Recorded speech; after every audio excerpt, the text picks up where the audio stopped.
추미애 얘기만 하나만 더 해보죠. 네네. 저 추미애가 오늘 아침까지 저 법사위원장을 기웃기웃했다라는 소식을 전해드렸거든요. 네네.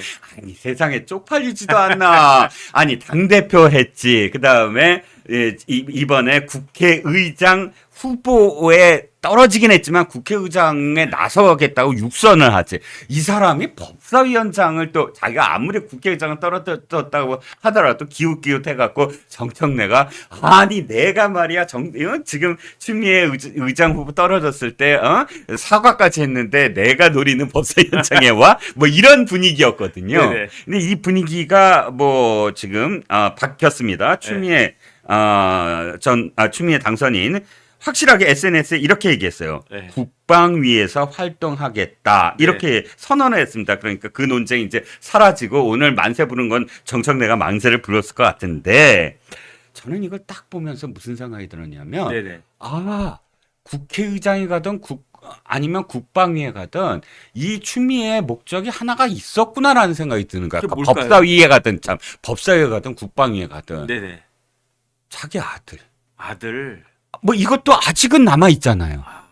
아들이 지금 사실 군 그러니까 이 당시에 네네. 완전 황제 휴가 이런 문제로 외국에 지금 가 있지요. 네네. 예, 외국에 그것 때문에 갔는지 안 되는지 모르지만 끝내 제가 물론 국방이라는 게 고문 주로 아주 중진 중에 중진들이 갑니다. 네네. 그러니까 원로들이 가는 건 맞습니다. 그런데 그럼에도 불구하고 국방위에 가겠다고 스스로 이렇게 선택을 한 걸 보면 그것도 참 무시 못한다 이런 생각이 번뜩 드는 거예요. 근데 제가 국방부에서 그 공무원을 해봐가지고 조금 아는데 네. 그런데 국방위에 아무나 이렇게 막 들어와도 되는 건가 하는 생각은 들어요.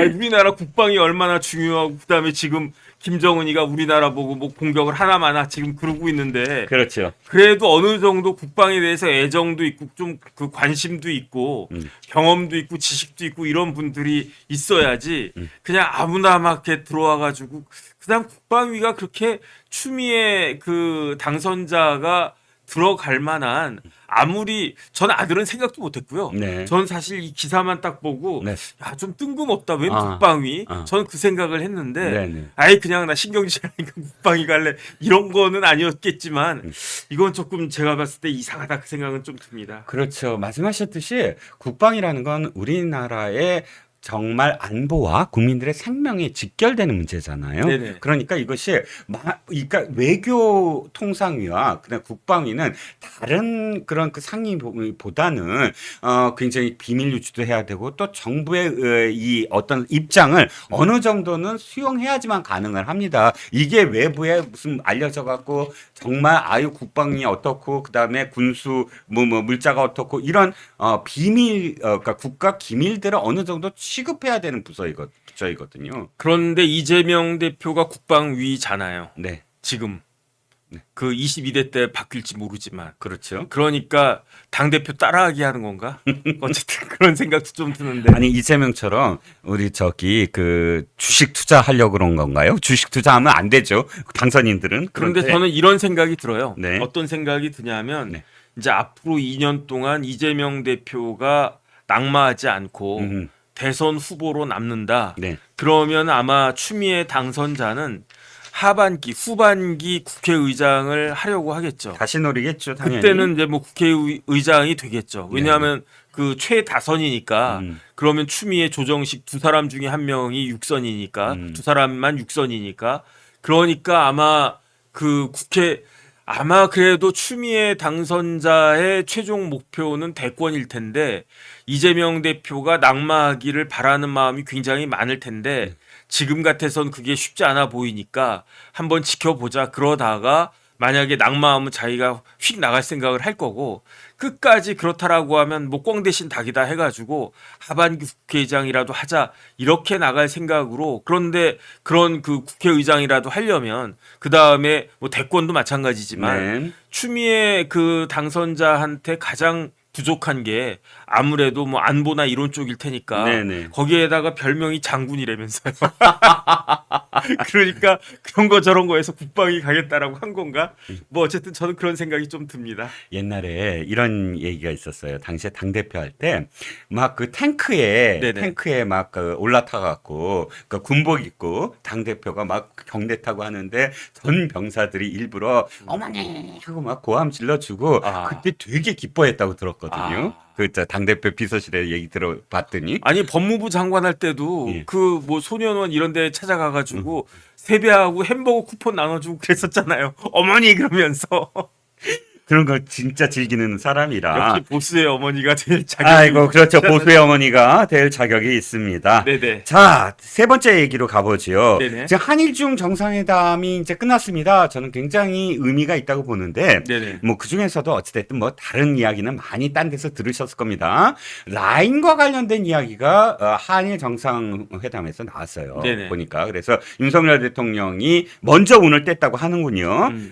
그러면서 이것이 이제 그 불필요한 현안이 되지 않도록 잘 관리해 나갈 필요가 있다라고 언급을 했다는 겁니다. 원래 의제에 없는데 먼저 언급을 했고 네네. 여기에 대해서 기시다 총리가 이렇게 얘기를 했다고 합니다. 총무성의 행정지도는 한국 기업을 포함해서 외국 기업들의 일본에 대한 투자를 계속 촉진하겠다는 기존의 입장에 불만이 없어서 보안 유출 사건에 대해서 보안 거버넌스를 재검토해보라는 요구 사항이다라고 대답을 했다는 겁니다. 네네. 이것이 지금 두 갈래로 기사가 퍼져나가고 있는데 한 갈래는 야당의 비판을 그대로 얹어서 거 봐라. 제대로 항의도 하지 않고 라인 사태를 일본에 끌려가는 대통령님을 그대로 드러냈다. 장경태 최고위원 주장을 그대로 인용을 했습니다. 네네. 또 한쪽은 아니다. 대통령이 어떤 상황 관리를 한 게 아니냐. 이렇게 뭐 두 가지의 어떤 갈래가 있습니다. 오늘 제가 바라보는 두 가지 중에 어느 쪽이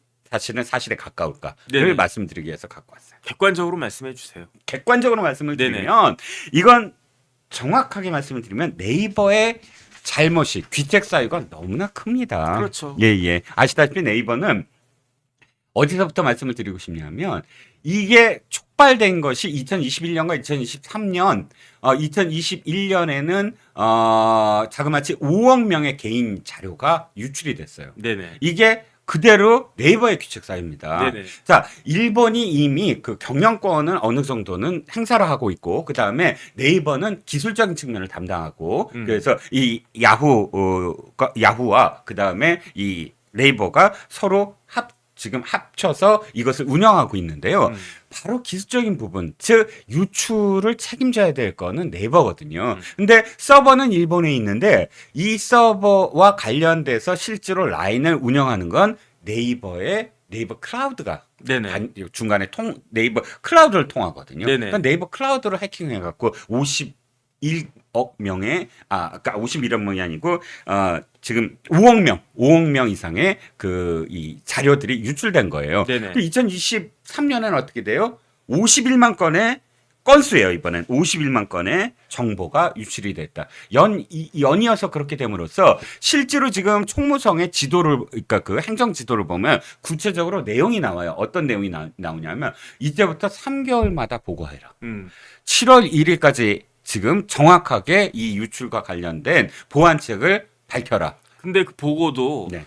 뭐 설렁설렁 했다고 그러지 않았습니까? 그렇습니다. 지금 이 3개월마다 보고가 있는데 문제가 2023년이니까 3개월마다 계속 보고를 받는데 네네. 보고가 제대로 이루어지지 않았다라는 게 일본의 어떤 정부의 판단인데 네네. 자 들어보세요. 그러면 이런 비판이 있어요. 아니 일본 정부가 왜 기업에 정보 유출을 갖고 보고를 받아야 돼? 그런데요. 이렇게 생각을 해보시죠. 카카오톡이 지난번에 화재로 말미암아서 어쨌든 복구가 안 돼서 난리가 났잖아요. 그렇죠. 그때 어떻게 했습니까? 우리 정부가 아니 그 카카오톡의 문제인데 왜 정부가 나서 이렇게 얘기 안 했어요. 네. 왜? 이미 우리나라의 국민의 90%가 쓰고 그 안에는 엄청난 그러니까 국가와 관련된 개인과 국가가 관련된 이 뭐랄까 정보들이 엮여져 있는 거예요. 네네. 국가 기관망이에요, 거의. 네. 카카오톡은. 그렇죠. 지금 일본의 라인이 우리나라의 카카오톡과 마찬가지입니다. 카카오톡보다 라인이 더 클 거예요, 아마. 약 한 90% 가까이 네네. 이미 점유율이 있다고 하는데 지금 일본 입장에서 이렇게 유출된 것을 정부가 거꾸로 우리 정부가 만약에 똑같이 뭐 카카오톡이 만약에 일본이 한 50% 지분을 갖고 있다고 한다면 이 50%의 일본 회사에 대고 행정지도 이상의 어떤 요구를 안 하겠습니까? 네네. 당연히 하는 것이거든요. 그래서 지금 사실 들여다보면 이것을 기화로 해서 손정의 소프트뱅크 사장이 지분을 다 가져가는 게 어떠냐? 그리고 싼 값에 문제는 싼 값이에요.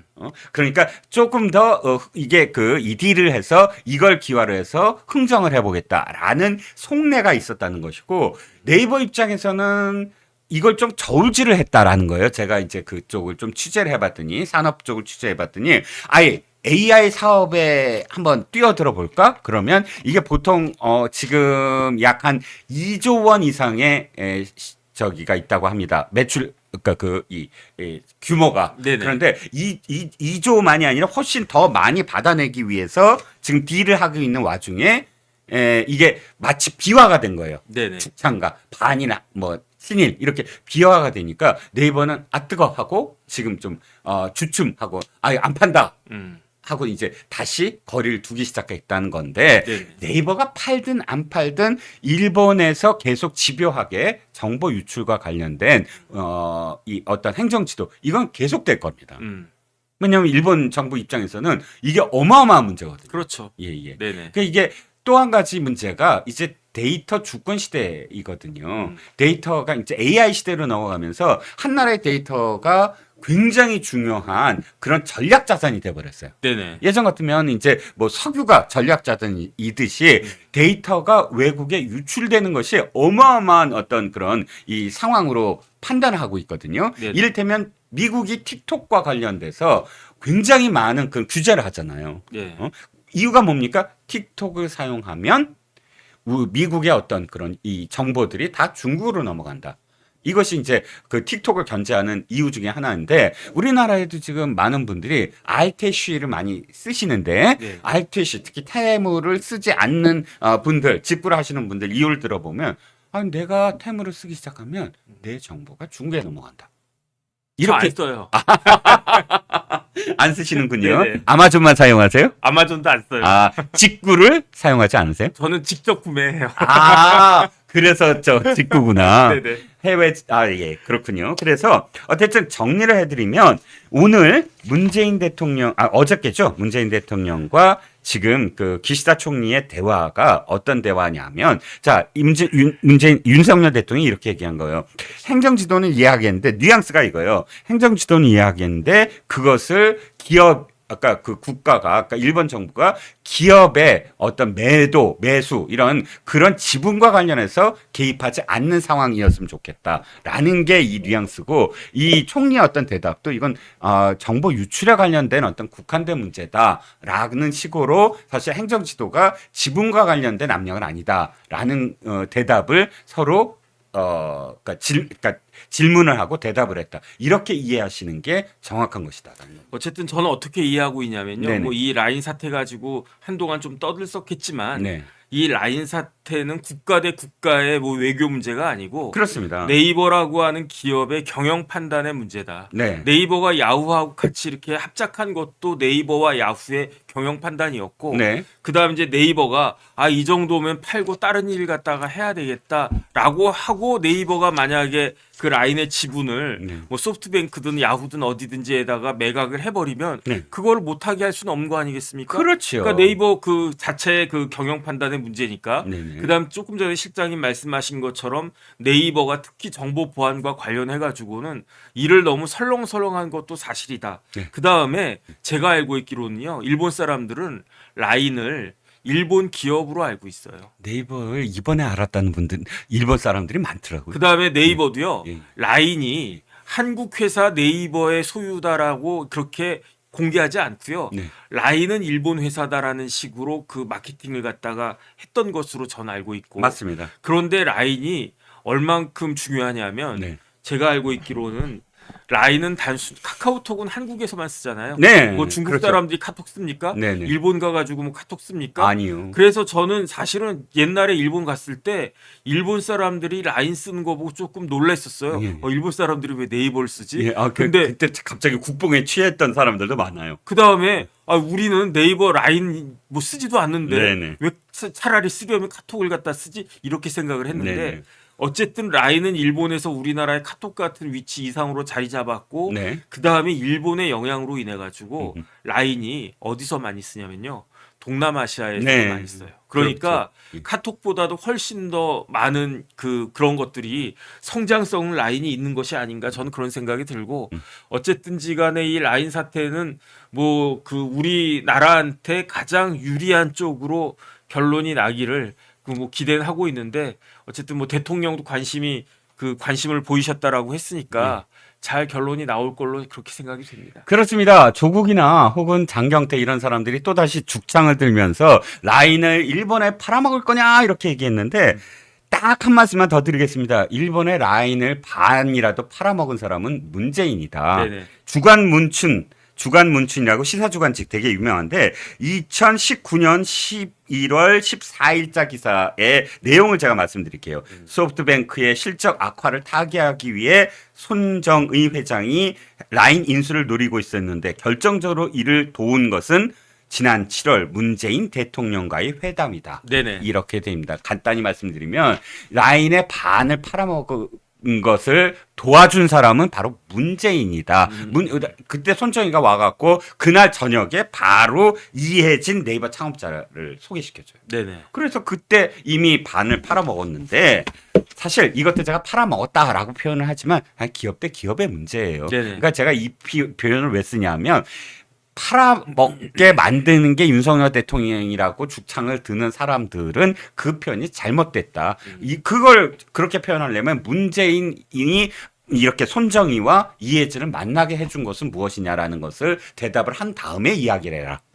라는 의미로 제가 소개를 시켜드렸습니다. 그다음에 제가 알고 있기로도요. 네. 네이버도 네. 야후하고 합작할 수밖에 없는 네. 그러한 상황이었던 걸로 제가 알고 있고요. 맞습니다. 그다음에 이제 그렇게 합작이 돼서 음흠. 두 회사가 모두 다 아주 큰 시너지를 얻었다라고 저는 알고 있으니까 네. 이제 뭐든지 간에 정확하게 알고 정확하게 이야기하는 것이 필요하지 않을까 저는 그런 생각이 그렇죠. 네. 네이버가 한 가지 더 그 라인을 통해서 일본에 무엇을 했는가 하면 컨텐츠 사업을 했어요. 네네. 컨텐츠 사업. 즉 우리가 구글이라든지 뭐 사실 다른 어떤 포털 야후도 마찬가지지만 우리나라에선 네이버 다음이 완전히 포션을 차지하고 있잖아요. 네네. 그래서 구글에서 무엇인가를 하려고 했을 때 상당히 힘듭니다. 네. 거꾸로 네이버라는 이름으로 만약에 일본에 가장 일본이 자랑하는 망가 있죠, 만화를 웹툰으로 이제 이 공격을 해보려고 하는데 네이버라는 이름으로 했으면 참 힘들었을 거예요. 네네. 그런데 라인을 통해서 그것을 희석시켰거든요. 네네. 그래서 일본의 만화 산업의 사실 그 잠식을 웹툰으로 웹툰은 우리가 세계적인 그런 이 방식이고 네. 그래서 우리나라의 웹툰이 상당히 그 일본에 잠식할 수 있게 만들어준 게 바로 라인이었다. 네. 그러니까 이 아까 말씀하셨듯이 네이버도 라인을 야후와 손잡음으로써 사실 네이버라는 어떤 이름으로 나간 것이 아니라 이렇게 그 야후재팬으로 그러니까 함께 함으로써 또 다른 여러 가지 사업을 할 수 있게끔 만들어줄 수 있는 그런 방식이었다라는 겁니다.